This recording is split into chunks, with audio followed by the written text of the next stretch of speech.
century. Well, they did. If you wanted to learn science, you had to learn Arabic. There was a period where the Arabs were advanced, that's true. So the point here is this, that what changed, what was the catalyst that changed for those nomad goat herding, camel herding, you know, feudal nomads? What changed? Think about that. Taking over the countries where science was well developed, like in Persia. Well, look, it seems to me you're guilty of suggesting that when Islam was relatively advanced, which is 1,000 years ago, as a consequence of that theory, or not theory, of that fact, you then say that was when they were good Muslims. The fact that Islam is that Muslim countries are so backward now is a consequence of being bad Muslims.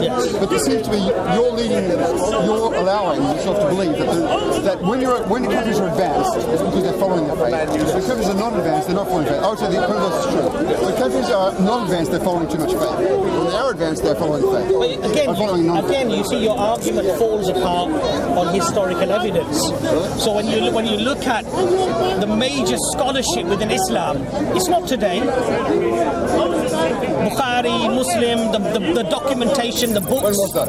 These were 800 years after, 150 years after, 200 years after. Bukhari was 250 years after. So that 850 AD. Right, so what my point here is that academia within Islam erupted and exploded after the Quran came down, after Islam came down. That was the catalyst. How did the Romans manage to build a civilization without...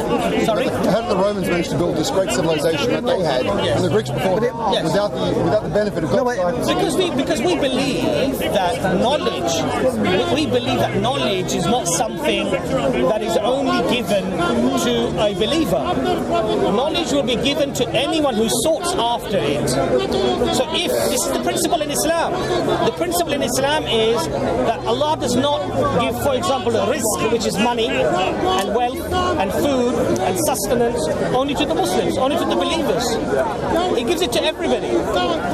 He doesn't give knowledge only to the Muslims. Anyone who strives for it, they will acquire it. But you have to strive for it. We acquire knowledge by studying the universe, studying the world, doing experiments in the laboratories. We create our own knowledge. We aren't given it by God. The reason science has advanced so much in the West is simply because we have free spirit inquiry. Galileo was the first one to say the way we learn is by observation, not by revealed truth. The difference between science and religion is that religion is all about revelation. You believe that wisdom comes through somebody telling you that God wants this, or God says this. We believe that true knowledge comes from studying the world as it is, and developing scientific theories. I accept most of what you said. Because the notion within Islam is not that if you want to find out about how fast the earth is revolving around the sun, pick up the Quran and read the Quran. It's got no science in it. No, because the Quran says, you know, do they not ponder? Do you not think? Do you not observe between the heavens and the earth? You know, it asked humanity to ponder on creation. And by pondering on creation, it's not just about some romantic notion of sitting on a beach and looking at the stars and saying how pretty they look. It's about immersing yourself in the creation, finding out, exploring, experimenting. So it recommends we do scientific research. Absolutely. So why are Muslims so bad at scientific research? Well, again, you see, look, you make some valid points. A lot of the Muslim world today is uneducated. Most of the institutions or academia are not in Muslim countries. It's a valid point. But the point is, as I said to you, what do you infer from that reality? If you infer that it is a consequence of them being good practicing Muslims, then history proves you wrong. Absolutely. The reason the Muslim world is so back is a statistic which is astonishing. That, and this is a verified statistic done by a United Nations report in 2002. Yes. In the entire history of the Arabic world, I'm talking about the Arabic civilization, more than just the Muslim, the Arabic, less books have been translated in the entire history of the Arabic world into Arabic than then are translated into Spanish by Spain in 1 year. Okay, so in 1 year, my point is, even if that's the true, Arab world does not learn from the outside world. It does not interested in translating other books into Arabic to learn from other cultures. That's not true. Because in fact, why does Spain translate more books into Spanish in 1 year than the Arab world? Well, I'll tell you why that's not true. Because there was a rich tradition of taking science from the Greeks and from other societies, and many literatures, many books were indeed translated into Arabic. The difference was that as the baton of knowledge is passed from one civilization to another, the civilization then builds upon what it has already received, which is what we have seen. And in fact, many scientists have admitted that if it wasn't, the Renaissance in Europe would not have occurred if it wasn't for the universities and the colleges of Andalus in Spain. They've accepted that fact. Oh well, research it. You'll be intrigued. Now, the Muslims are not saying that knowledge is just something that we inherited and we received. Not at all.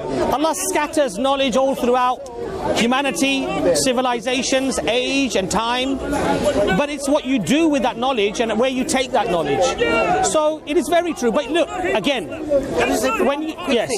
Sorry. You do realise 80% of Muslims are not Arab, innit? 80% of Muslims are not Arab. So and also look. So to use Islam and then Arab. Muslim is the religion of the Arabs. It's an Arab religion. Well, it's not. No, it's not. It is. No, it's not. It's originated, by definition, originated in Saudi Arabia, in Mecca. Not Saudi Arabia. There's no such place as Saudi Arabia. It was in the Arabian Peninsula. Yes. Muhammad was an Arab. Yes. It spread amongst the Arab tribes and then spread from there by conquest through North Africa. Again, you're wrong. Again, you're wrong. Again, you're wrong. Look, you're wrong. I don't want to touch the conversation. Yeah, no, you're wrong. Look, you make a lot of assertions.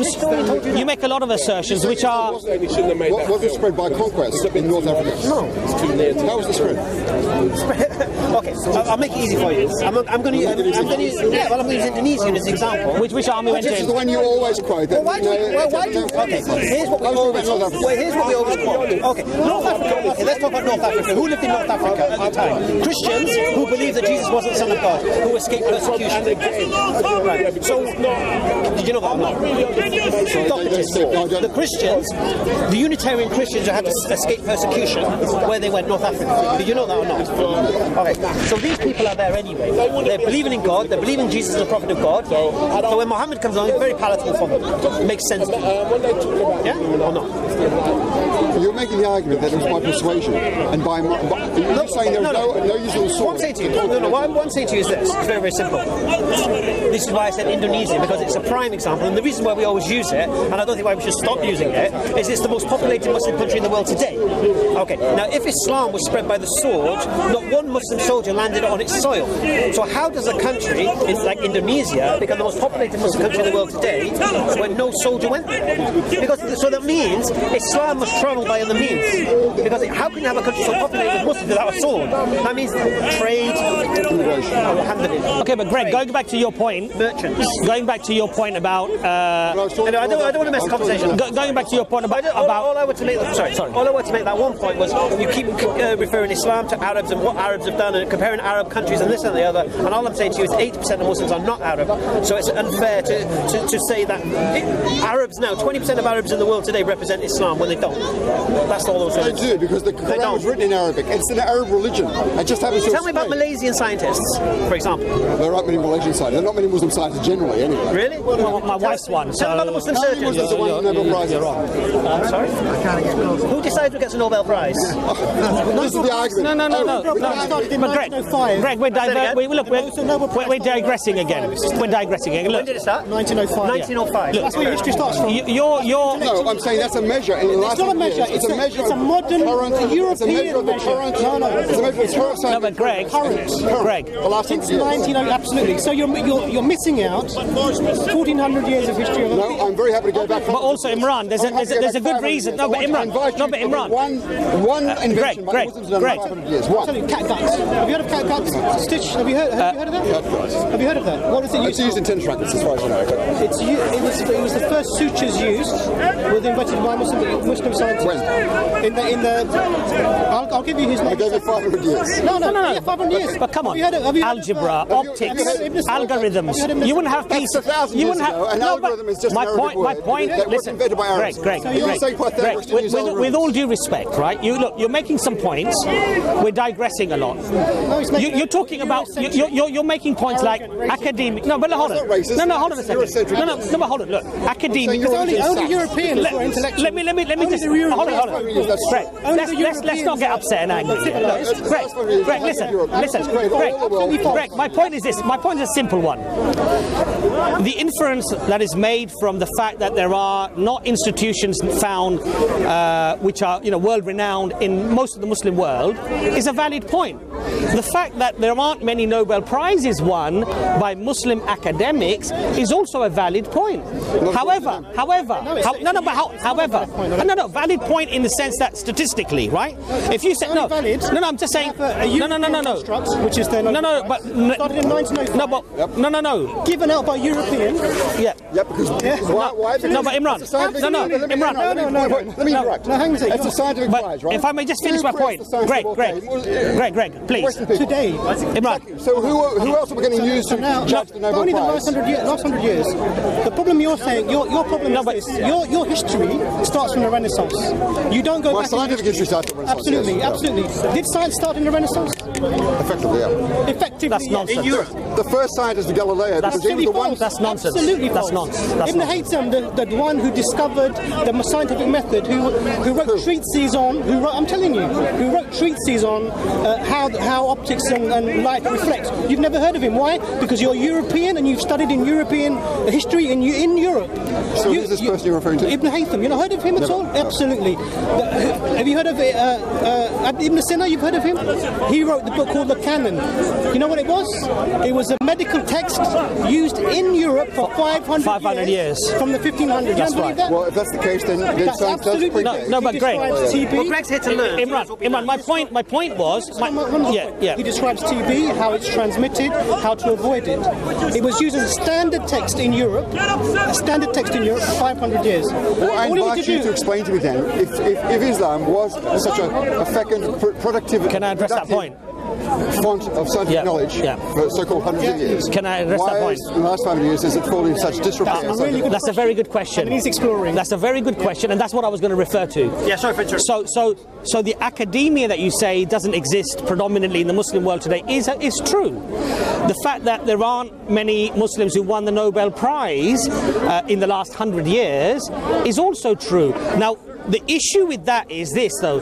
What do we infer from those statistics? Now, right. That's one way of thinking. Right. Now, the reason why I believe fundamentally you are wrong is because history actually proves it to be so, and I'll tell you why. So when the Ottoman Empire was destroyed in Turkey, we have British politicians and academics who say, for Islam to never rise again, destroy their establishments, destroy their scholarship, and in Spain, in Andalus, Curzon said that. And in Andalus, yes, do not allow the Muslims to form any collective. Their institutions must be destroyed. Their way of learning. Now, do we see that actually happening? Yes, we do. Throughout history, books were being burnt, piled up and being burnt. In Andalus, in Spain, when the Christian Crusaders go in, at that time, I believe there were 400 universities or colleges in Spain. Right? Destroyed. So a whole civilization. First you had Oxford University, Cambridge, and these that translated many Arabic works. In fact, you find an Iraqi scientist who recently did a documentary on BBC. He says that these books were so copied from the Arabs that even the notes on the side and the drawings on the footnotes and the side have been copied exactly. You want the oldest copy of Aristotle, Plato? You have to go and read Arabic because that's who recorded it. Right. They translated the ancient Greek. So, Greg, my point being is this: that look, if you hate Islam, then you're going to say they're not very educated because they're Muslims. Yes, if you hate Islam, you're going to say that there aren't many academic organizations around the world which are now, renowned and being Muslim organizations because they're Muslim. That is just somebody who I believe has already a predisposition to believe certain things, and now he's fitting the square peg in the round hole to justify his predisposition, his dislike and his hatred for religion or for Islam. But if you look at history and you look at what was being done, I was born here and I love this country.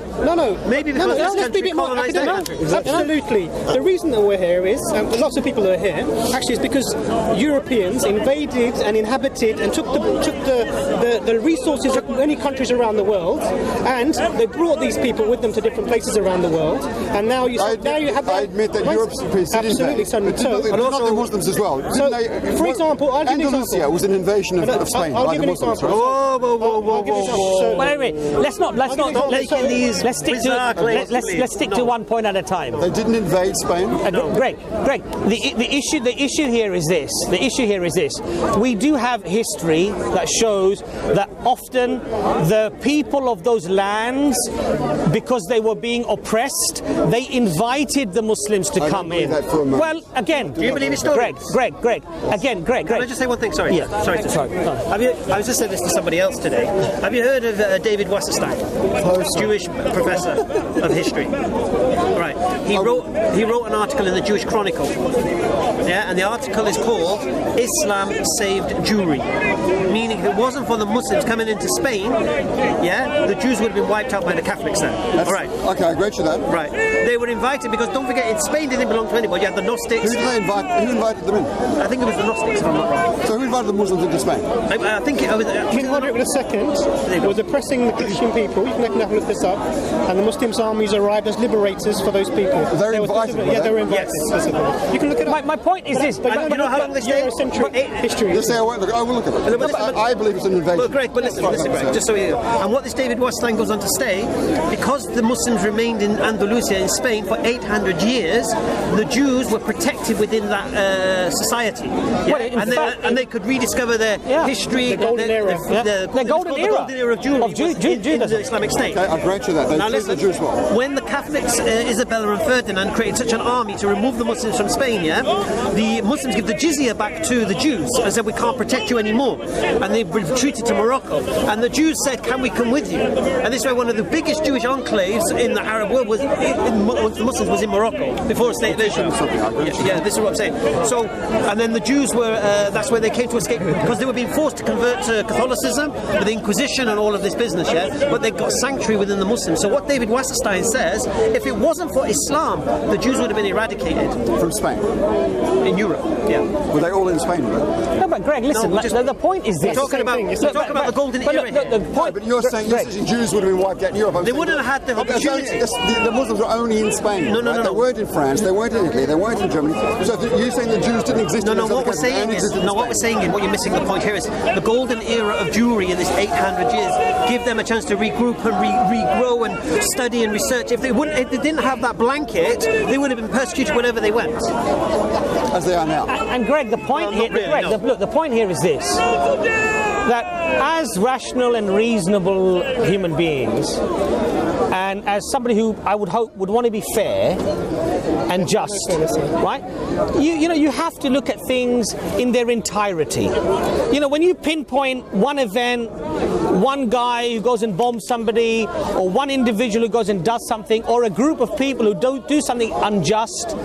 You know, being a rational, being a reasonable person, being a fair-minded person, you have to look at the picture in its entirety. I do. And when you look at it in its entirety, with the eyes of even non-Muslim historians, like Karen Armstrong and many others that have come, they don't say what you say, Greg, and they've spent their lives studying history, religious history. I could not find a historian that would disagree with that. No, of course not. I'm not saying that. What I'm saying to you is this. So you're quite selectively the historians that you say. No, non-Muslim. No, but I'm saying, I'm challenging you. I'm saying, could I not find other historians who would have contributed? Greg, you will find people who will argue that the world is flat.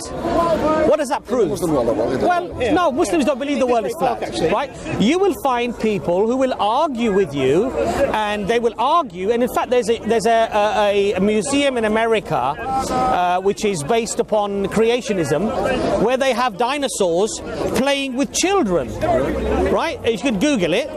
And do you believe that's true? Of course not, right? No, but no. Do you believe that such a museum exists in America? No, you can Google it now. It's a Christian-backed, Christian-funded. So, Greg, let me just finish my point. I don't promote Greg, please. Let me just finish my point. Greg, yes, I am. let me just finish my point. Christianity is just as mistaken as Islam. That's a better religion. But Greg, let me just finish my point. What's your criteria? My point is this. My point, It's Greg. more tolerant. Islam is totally intolerant. Christianity is tolerant. Well, Greg, my point is this, Greg, right?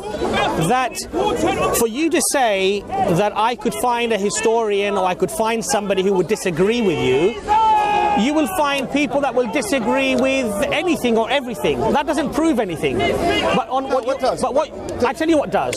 I tell you what does. Is the proportion of people that believe in something. Yes.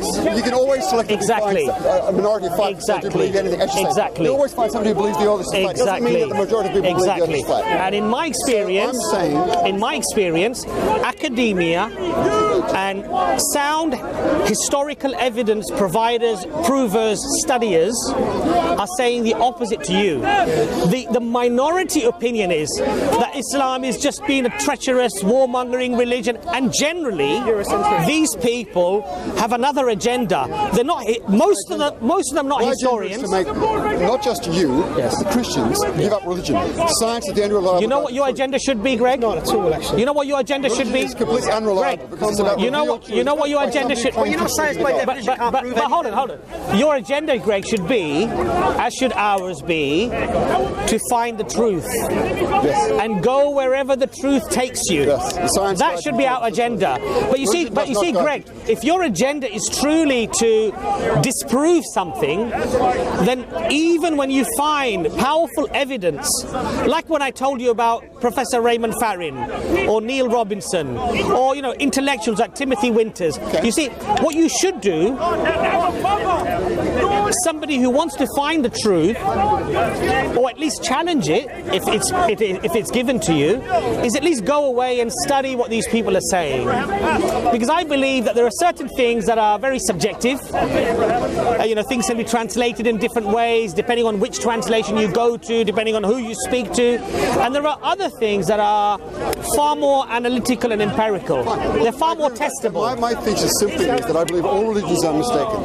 They were all created during periods when pre-science, when people didn't understand why the world existed. We still don't understand why it exists, but we understand how it exists. We didn't understand what makes the sun go across the sky. We didn't understand why the Nile flooded once a year. In the pre-scientific age, people invented all civilizations, not just Muslim ones, but in the Greeks, the Romans, the Hindus, and so on. They all had a multiplicity of gods to explain what happened around them. Science is gradually eroding the need for this, because science is gradually explaining why the world behaves as it does, without relying upon some mythical creator that's created everything, and then tells us how to live our life. You made some assumptions there. Now, your assumption is, first of all, that all religions are the same. No, I said they're equally mistaken, but they're not the same. Like I said, Christianity is a better religion. They all preach Islam. Islam is intolerant. But they all preach the notion that it was intolerant. Okay. Christianity was hugely intolerant. Okay. Okay. No longer intolerant. Because it was separated from ruling. Separated from what? The church and state were separated after the wars. No, they had a Reformation, which Islam pointedly has not had. And because of the Reformation, Christianity has been forced to be dragged into the modern world. It's not Christianity, been they tried to persecute Galileo. separated from ruling. Of course it has, because we believe we've always had the concept in the West that what belongs to European history with religion is not the same as Eastern and Eastern experience of religion. That's the problem that you're having. You're imposing your European history with religion onto Muslims. Exactly. We never had That's my point. with the Muslims being ruled And that's why the Islamic world is so backward, because you don't have a separation of church and state. Absolutely false. Because religion informs every aspect of human life in a Muslim country. No, it doesn't. No, it doesn't. No, it doesn't. People are brainwashed from No, it birth. doesn't. No, but That's why there's no research in Muslim countries. That's why there's no productivity in Muslim countries. Okay. Because they're brainwashed from birth to believe that... Greg, even that is actually false, and I'll tell you why it's false.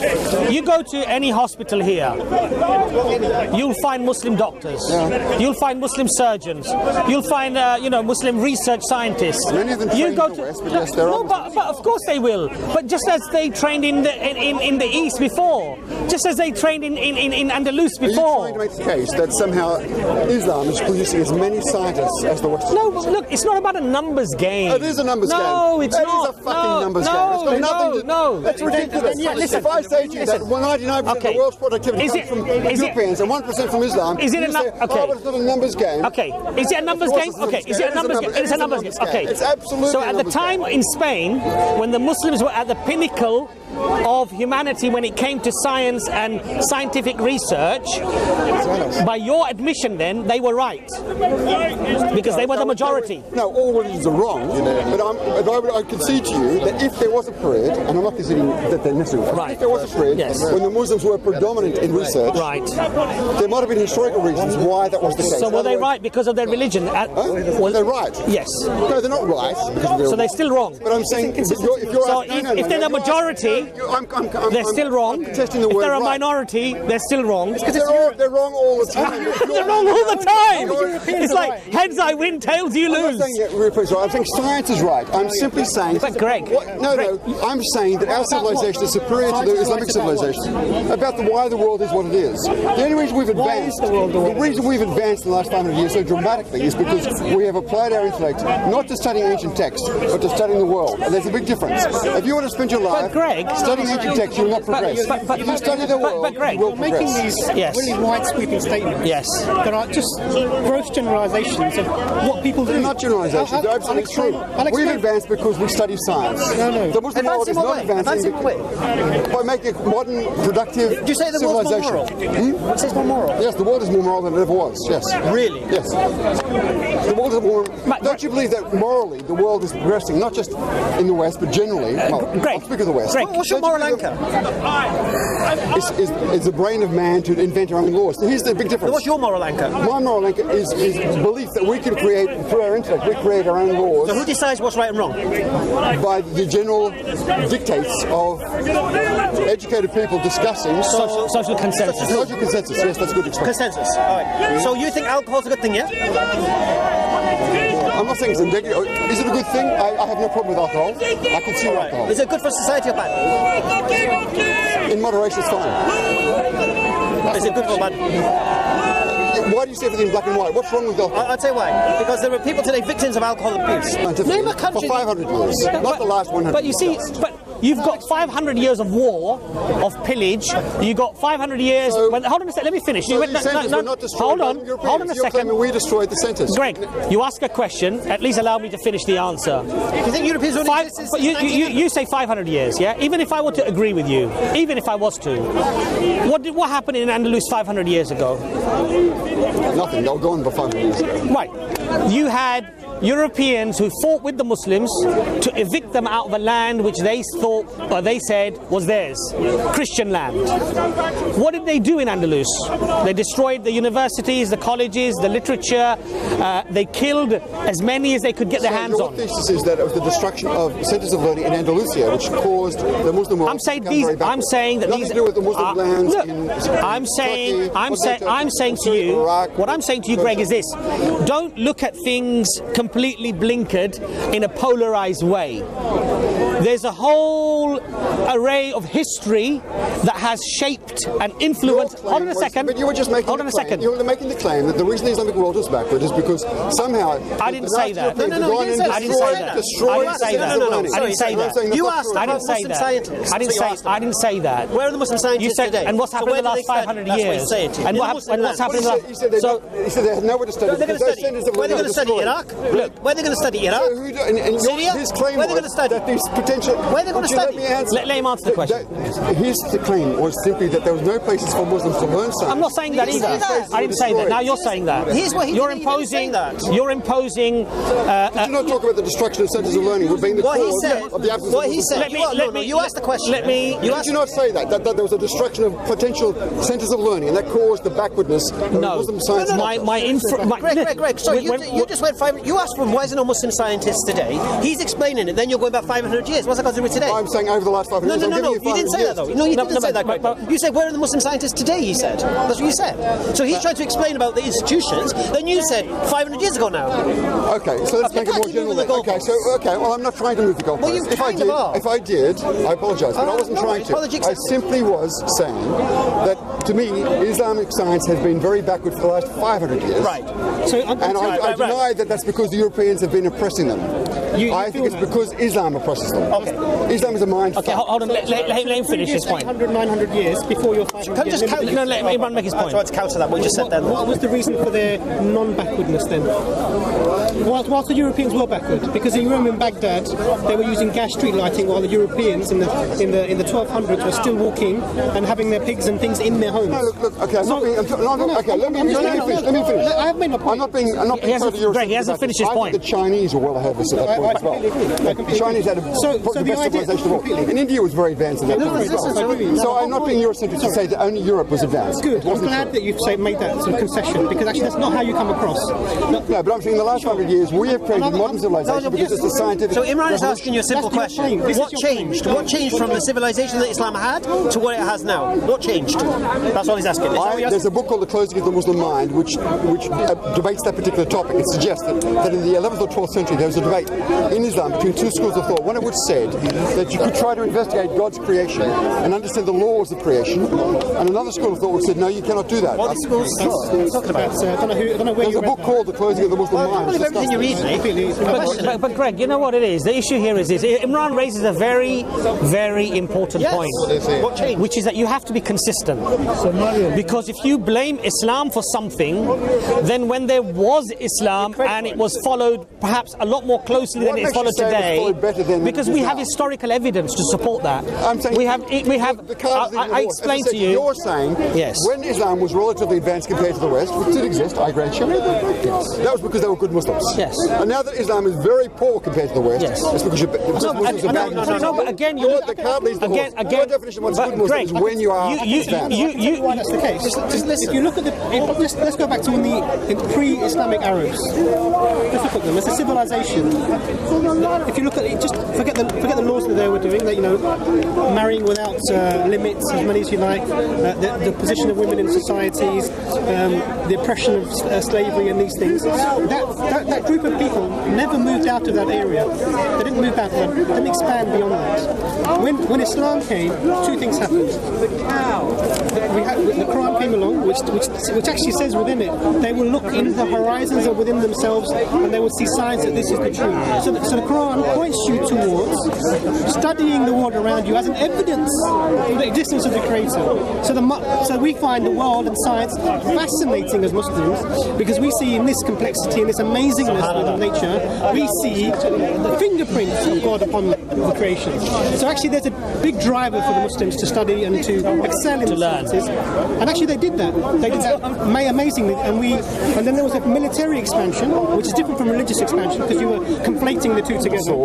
I don't mind you doing it, because we did it as well, but I'm simply saying for Muslims to deny that Islam was spread by the sword is to me duplicitous, because Islam was spread by the sword. Your statement is incorrect. So I've made a distinction. There's a military expansion of the lands. What does that mean? It means you take over the lands. That's by the sword. That's what I call it. But it's not the spread of Islam by the sword. We don't enforce religion by the sword. That's because the Quran says, like, في الدين. There is no compulsion within religion, and then there's no one who's going to say to you that. So why is there a law of apostasy if there's no compulsion in religion? Well, that's a different issue, and we can talk about that. No, but I also explained to you, Greg, that in the Ottoman Empire, for 500 years, the hudud punishment of apostasy or of killing for adultery, whatever, stoning to death, there was one recorded incident in 5. Why are we falling back into worse situations? Greg, you have to allow me to finish the question, please, because you raise a question. You've got to listen to the answer. No. But listen. You're repeating yourself. No, but listen. But Greg, my point is this.